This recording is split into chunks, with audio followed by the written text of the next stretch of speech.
பிரியா பிள்ளைங்கம்மா. எத்தை ஆனந்த் வச்சிருக்காரு தேய். சரிம்மா. பிள்ளைக்கு தாய் மாமா பையன் வந்துட்டு இருக்காமா, வந்த உடனே மொட்டை அடிச்சிடலாம். தாய் மாமாவா? யார் தேய்? அதான் என் கூட பிறந்தவி யாருமே இல்லைல்ல. கூட பிறந்தவியே இல்லைன்னா என்னம்மா, எங்க மடையில ஒரு சுண்டக்கார பையன் இருக்கான். அவன் உனக்கு தம்பி முறைடாமா. அவன் மடியில வச்சு காது குத்தலாம். எனக்கும் சொந்தண்டா, எங்க அண்ணனுக்கும் சொந்தண்டா. நீலாம்பரி, எனக்கு யாருன்னு தெரியாதே. மைனி, உங்களுக்கு தெரியாது, ஆனா எங்க அண்ணனுக்கும் எனக்கும் தெரியும். அந்த பையன் சரோஜாக்கு தம்பி முறைதான். பிள்ளைக்கு தாய் மாமே முறை வரும். எங்களுக்கு ஒன்று விட்ட சொந்தம். அப்படியா? சம்மந்தி அன்னைக்கே கேட்டாவே ஏதாச்சும் சொந்தக்காரவியே இருக்காவலான்னு. எனக்கு தெரியாதுல, நான் இல்லைன்னு சொல்லிட்டேன். என்கிட்ட கேட்டிருக்கப்படாதா? நான் அந்த பையனுக்கு பான் போட்டு சொன்னேன். உடனே அந்த பையன் நான் வரேன் அத்தை அப்படின்னு சொல்லிட்டான். என்ன சொத்த நேரத்தில் வந்துடுவான், வந்துக்கிட்டு இருக்கேன்னு சொன்னான். சரி நீலாம்பரி, வரட்டும். அந்த பையன் மடியில் வச்சே மொட்டை அடிச்சிருவோம். சம்மந்தி, மொட்டை அடிச்சிருவோமா? சமையல் வேலைலாம் முடிஞ்சிட்டு மொட்டை அடிச்சிட்டா சாப்பாடு வச்சிரலாம். மான் கேட்டுக்கு பான் பட்டே பக்கத்துல வந்துட்டாவலாம். அதுக்குள்ள நம்ம எல்லாம் ஏற்பாடு பண்ணிடுவோமா? அதெல்லாம் சரியாக்கா. பிள்ளைக்கு தாய் மாமே வந்துட்டு இருக்கான். அவன் வந்த பிறகு அவன் மடியில வச்சுதான் மொட்டை அடிக்கணும். அது வரைக்கும் வெயிட் பண்ணுங்க. தாய் மாமனா யாரு? எங்க சொந்தக்கார பையன்டா.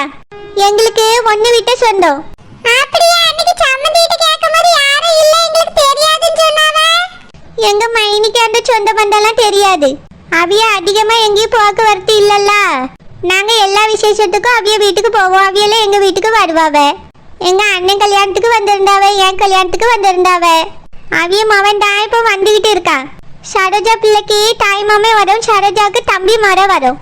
ஏன்னா அந்த பையனுக்கு கல்யாணம் ஆகல. அப்படியா? ஆமா சம்மந்தி, நான் அந்த பையன்கிட்ட இந்த மாதிரி சரோஜா பிள்ளைக்கு மொட்டை அடிக்காவன்னு சொன்னேனா, தாய் மாமனே இல்ல, நீ தான் ஒரு மறைக்கு தாய் மாமனா இருப்பான்னு சொல்லிக்கிட்டு இருந்தேன். உடனே அப்படியாத்த நானே வந்து தாய் மாமனா உட்காருன்னு சொல்லிட்டான். எனக்கும் எல்லா சொந்த பந்தமும் வேணும்னு சொல்லி வர பையல எப்படி வேண்டாம் நம்ம ஒதுக்க முடியும்? நானும் வாப்பா நீயே வந்து உன் மடியில வச்சு பிள்ளைக்கு மொட்டை அடின்னு சொல்லிட்டேன். அவனும் வாடன்னு சொன்னாக்கா. அதனால அந்த பையன் வந்த உடனே அவன் மடியில வச்சு மொட்டை அடிச்சிருவோம். எதுக்கு இப்படி திடீர்னு தெரியாத ஆளை கூப்பிட்டு வச்சு மடியில வச்சு மொட்டை அடிக்கணும்? அதுக்கு தாத்தாகார் மடியில வச்சு மொட்டை அடிச்சிடலாம். சம்மந்தி, நீங்க என்ன சொல்றீங்க? சம்மந்தி, அது வேற யாரும் இல்லை, என் புருஷ வழி சொந்தம் தான். நீலாம்பரி சொல்லும் போது தான் எனக்கே தெரியுது. நாங்க போய் வந்து இல்ல, நீலாம்பரி போய் வந்து தானே இருக்கா. இதுவே என் புருஷன் இருந்திருந்தாங்கன்னா அடிக்கடி போய் வந்து இருந்திருப்பாவ. எங்களுக்கும் சொந்தம் பந்தம் எல்லாம் தெரிஞ்சிருக்கோம்.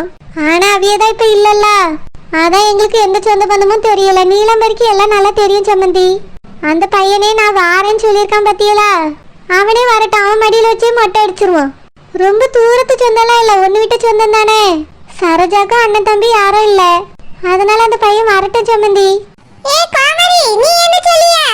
உங்க மாமனார் மடியில வச்சு மொட்டை அடிச்சிருவோமா? வேண்டாத்தே, என் தம்பி வரட்டும். தம்பியா? இப்பதான் தம்பி இருக்கதே தெரியுது. அதுக்குள்ள என்ன தம்பி அண்ணேன்னு வரவு கொண்டாடிட்டு இருக்கா?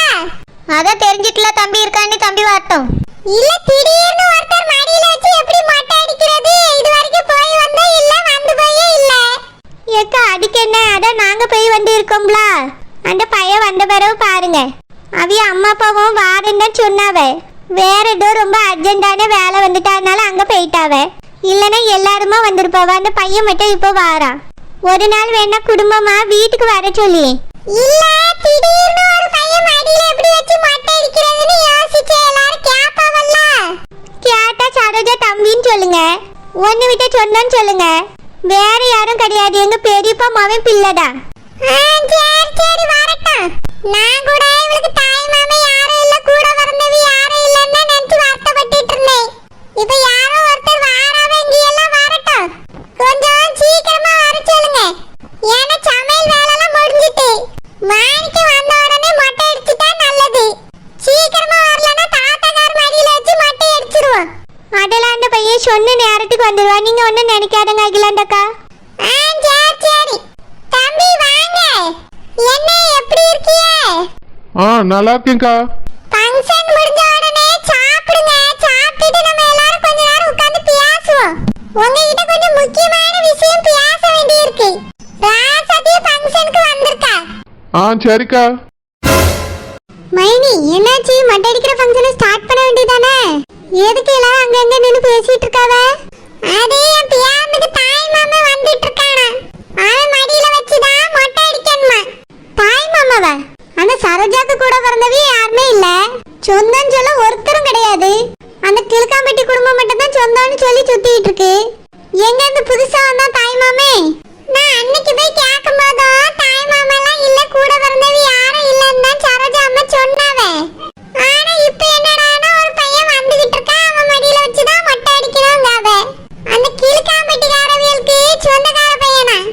என் பியானுக்கு மாமா மரம் வருமா, அதனால அவன் மடியில வச்சுதான் மொட்டை அடிக்கணும்னு சொல்லியாவே. மைனி, இந்த சரோஜாக்கு சொந்தக்காரனா இருந்தாலும் பரவாயில்ல, கிழக்காம்பட்டி குடும்பத்துக்கு சொந்தக்காரன் எப்படி நம்ம பேரனுக்கு தாய் மாமனா ஆக முடியும்? நானும் அததான் சொன்னேன் ராசாத்தி. ஆனா அந்த குடும்பம் அவன் மடியில வச்சுதான் முடி இறக்கணுங்குது.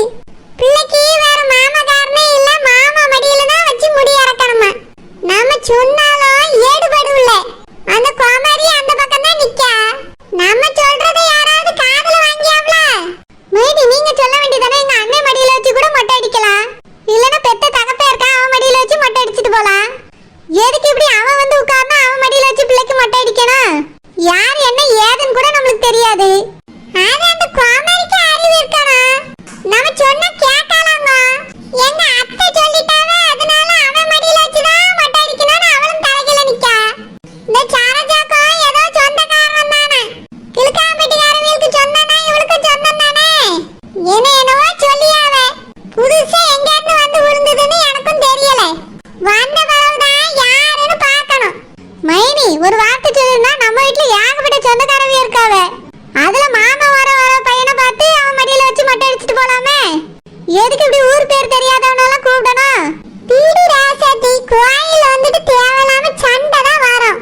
நம்ம சொன்ன கேட்கணும்ல. மார்மாவான்னு ஒருத்தி இருக்கா, அவளும் கேட்க மாட்டா. சம்மந்தின்னு ஒருத்தவி இருக்காவ, அவியலும் கேட்க மாட்டாவ. என்னன்னே போட்ட வீடு. எப்படி மைனி விட முடியும்? அது நம்ம பேரன். வீடு ராசாத்தி, மொட்டை தானே அடிக்க போறாவ. யார் மடியில வச்சு அடிச்சான்னா அடிச்சிட்டு போகட்டும். இன்னும் ஒரு 10 நிமிஷம் பாப்பா அந்த பையன் வாரானான்னு.